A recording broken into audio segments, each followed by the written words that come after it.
Hey everybody, welcome to another episode of Memes of the Week. The best thing you can do for this channel is smash the like button the way that female high school teachers smash their students, so this video reaches a wider audience. And now on with the memes. Number 1, this individual asks why she's single.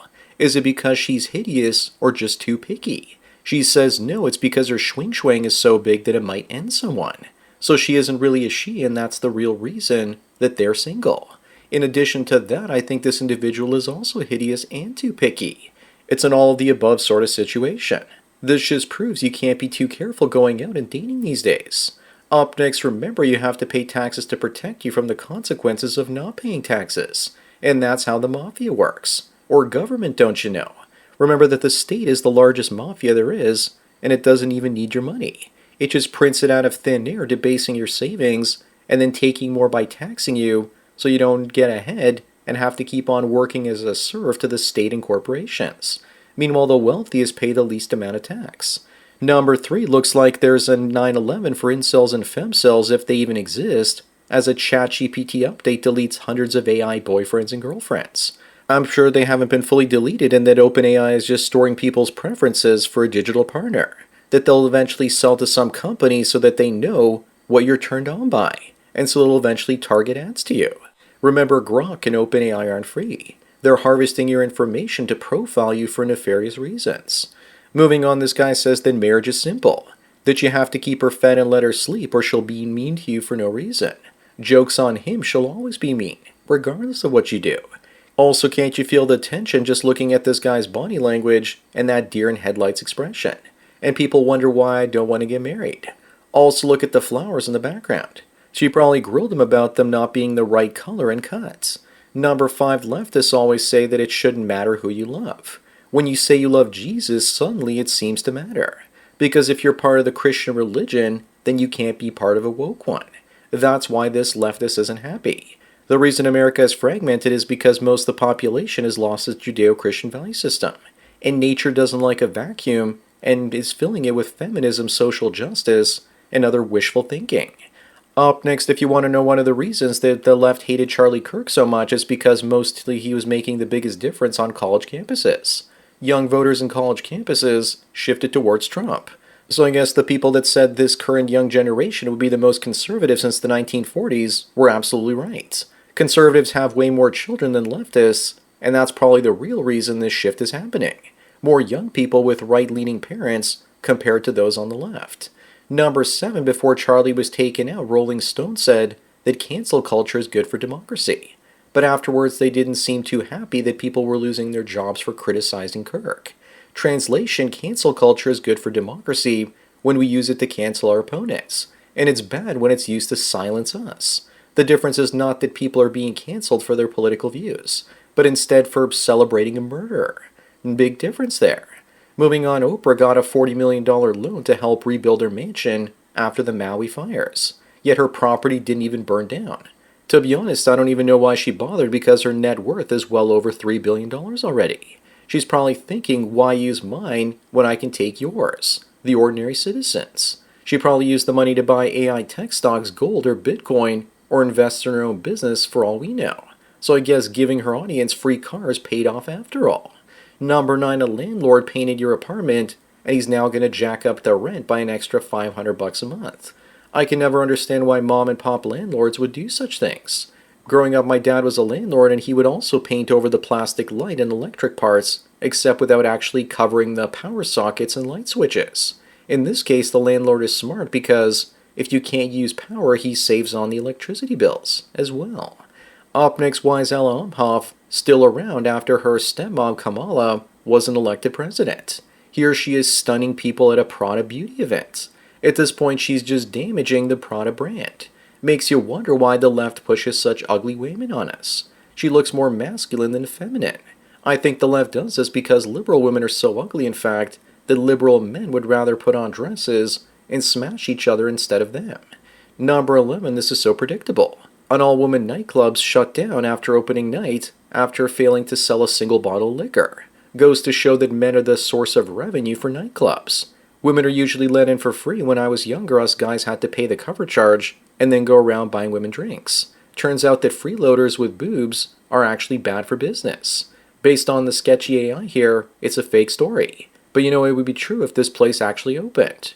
Moving on, a lover's guide says a woman knows her body count is important, and that's why she'd lie to you about it. Of course. They don't want you to know that they're incapable of bonding with you because they're internally bonded to some chat from 5 to 10 years ago, and now you're just a beta backup Bob. They can't love us the way that we love them.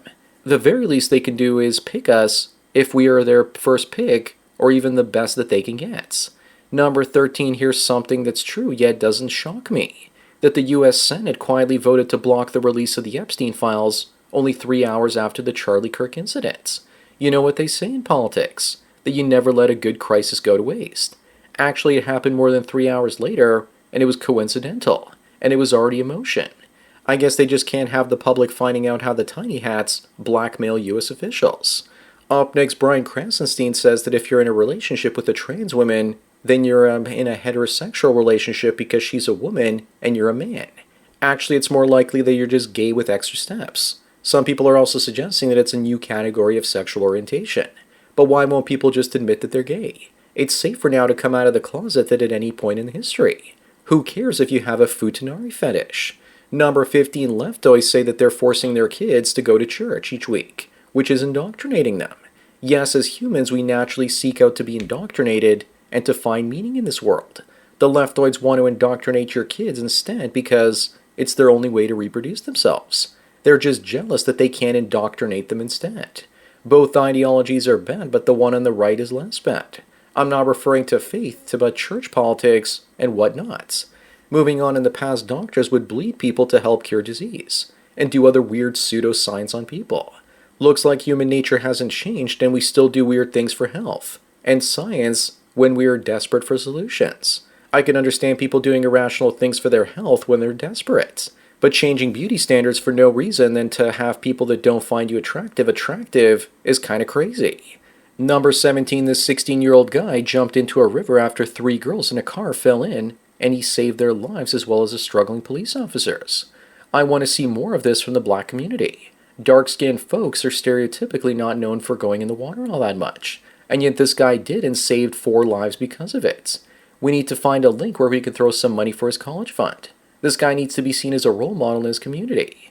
Up next, looks like Cornell University has jumped the shark, saying that there's no evidence that an aging or declining population affects the socioeconomic situation in the country. Yeah, right. Less people means a smaller economy, and if that wasn't the case, then why are countries importing tons of third worlders to work in them and boost their GDP per capita? People are the economy. Less people and you have less of an economy. Who writes this crazy stuff? Number 19, the director of Tron Ares says he didn't want to bring anyone else in from the old film except Jeb Bridges, because they actually wanted to take things in a new direction. Such a missed opportunity. But the trailer looks pretty amazing and I have hope that it's actually going to work. Disney hasn't let me down with Tron yet. What I'm really shocked about in this film is that Jared Leto took time away from sleeping with all the women in his cult. Moving on, man overboard is now an offensive term according to the Royal Yachting Association. I wouldn't be surprised if someone said it in the UK and was then arrested under their Harms Act. They suggest that it should be replaced with person in water, because that just rolls off your tongue. It's all about making language more inclusive. If you call the Coast Guard and say person in the water, they'll probably get confused. And they'll think you're a prank caller and someone will actually drown. Number 21, here's a woman from the Midwest that's innate there after a decade in NYC, realizing that life's not an episode of Friends and that the 1% of men there only marry the 1% of women and they don't want her. Her eyes look like they're staring down a boulevard of broken dreams. I don't know about an 8, she looks more like a 4 or an Iowa 5 on a good day. Plus now she's aged out and she realizes that she's got to go back to living with her parents. Up next, the bars are empty, speed dating can only get women, and no men to sign up, and nightclubs are dying out. Women are wondering what's going on with all the men. We don't want to waste our money buying women drinks because the economy is awful these days, or waste money on speed dating events where we pay for the privilege of giving women attention. I'm just waiting for the point where men will use technology to reproduce, and women will be finished because most don't even want kids anymore. Number 23, she's upset because she learned that alphabet people representation on television has dropped by 36%. And critics are saying it's a setback for the community with trans characters dropping back to 2017 levels. They say it's in a dangerous decline. Dangerous for alphabet people because they might start to see their numbers decline as more conservatives are born, and they don't consume their content anymore. Why are the experts saying all of this? Do their last names start with precious metals, perhaps? Moving on, here's the difference between adultery in biblical times versus in modern times. We used to punish the evildoers, and today we reward them with alimony and child support payments. No ancient societies tolerated adultery. So why do we tolerate it today? Simple. Because women make up the majority of voters, and they make the government make the rules so they can commit adultery and get rewarded for it. The politicians have violated the social contract to keep their own jobs. Number 25 on the last one, Princess Quinty says that Ice Spice looks 100 times better than Sydney Sweeney in a red dress. Sure she does. She looks more like one of the residents from the capital city in the Hunger Games. And to be honest, I think I look better in a red dress than Ice Spice as well. Her hair, most likely a wig, also looks like something I used to wash my car with. I honestly don't think that Ice Spice has looked good in anything. So that's it for another Memes of the Week. Please give this video a like to push it up in the algorithm and so new viewers can find it. If you enjoy this series and want me to keep making it, then donate at the PayPal Subscribe Star links. Anyways, enjoy the rest of your day, and cheers.